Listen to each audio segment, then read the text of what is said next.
Normalmente o que se entende seria a possibilidade de jornais, revistas, hoje em dia blogs, sites, de noticiarem, de darem notícias sem qualquer restrição. Alguns podem entender que a informação é incompleta, outros podem entender que a informação é tendenciosa, outros podem entender que a informação está errada. Mesmo assim, a liberdade de imprensa é a possibilidade de que todos falem.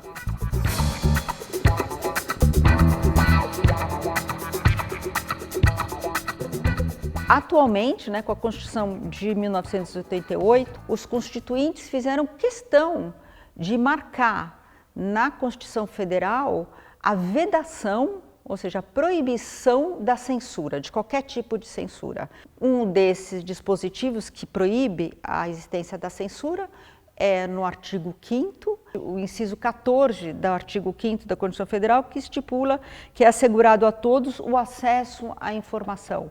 Então, a liberdade de expressão, ela prevê também a liberdade de você ser informado.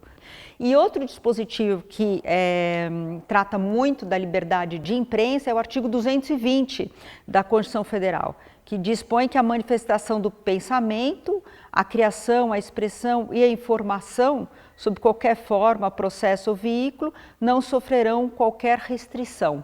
Então, aí também tem outro dispositivo onde que trata mais especificamente da imprensa, da comunicação social, que a gente chama, que é a comunicação dos veículos, a comunicação que é feita pelos sites, pelos blogs, pelos jornais, pelas revistas, enfim, esse tipo de comunicação.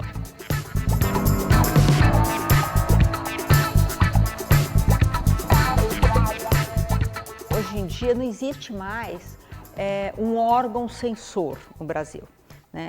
Na época do governo militar, a gente tinha um órgão censor, eram pessoas que ficavam na redação dos jornais, aprovando ou não que determinadas matérias fossem impressas nos jornais, nas revistas. Mas existem assim o que a gente chama de novas formas de censura, que não são muito claras, são um pouco mais sutis, e elas se dão de diversas formas. Por exemplo, há pessoas que querem remover conteúdos da internet, que não gostam daquilo que foi publicado sobre elas, que foi publicado recentemente ou no passado, e querem remover o conteúdo aquele conteúdo que foi publicado. Normalmente, esses pedidos de remoção são feitos por políticos ou por partidos políticos. E, nesse sentido, os pedidos de remoção, e que são muitas vezes deferidos por magistrados.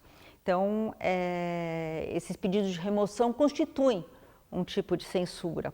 E por que constitui um tipo de censura? Porque ele retira do acesso do público uma informação. Há outros tipos, por exemplo, quando se entram com processo de indenização contra jornalistas, e os jornalistas são condenados ao pagamento de indenização por um valor muito alto, que eles não suportam o pagamento, isso é uma forma de constrangimento. Se não impõe uma censura, que não estou falando de censura prévia, propõe um tipo de uma autocensura. Você imagina um jornalista que teve que pagar um valor muito alto, ele vai ficar pensando, será que eu posso escrever, não posso escrever? Vai se impor uma forma de censura.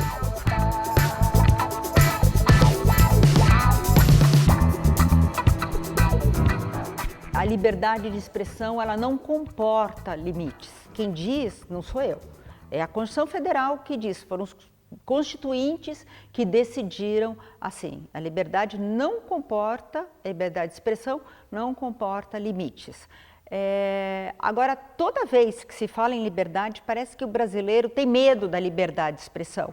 Então, toda vez que se fala em liberdade, as pessoas começam definindo o conceito de liberdade pelos limites da liberdade. O que é péssimo, eu acho, que a liberdade é ampla, é completa. Você só responde se, com o uso dessa sua liberdade, você tiver cometido um abuso. Você responde posteriormente. Você expressa a opinião, a imprensa divulga a notícia, divulga uma matéria e depois, eventualmente, se tiver havido algum abuso, daí esse abuso, a pessoa que emitiu a opinião vai ser responsabilizada pelo abuso. Mas isso é o máximo que a gente tem, é a posterior, a liberdade da emissão da palavra, da notícia, do fato, da opinião, ela é ampla, não tem limite.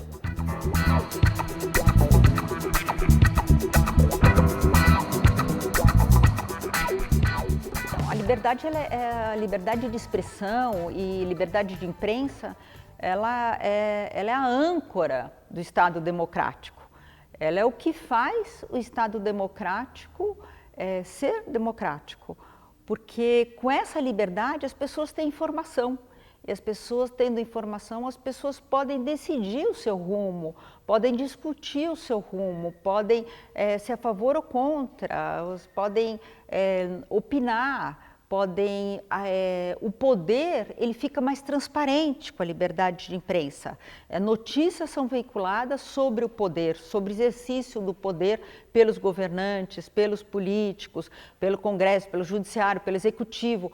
Então, o papel da imprensa é dar transparência ao governo, dar transparência ao poder constituído, da transparência ao que acontece, às investigações criminais. Aí que está a importância, para nos dar opinião, para nos dar um substrato para nós termos a própria opinião e manifestar nossa concordância ou não nas eleições seguintes, elegendo outras pessoas, ou elegendo as mesmas pessoas, ou discordando para fazer passeata, para fazer manifestação, para nos manifestarmos sobre o que está acontecendo.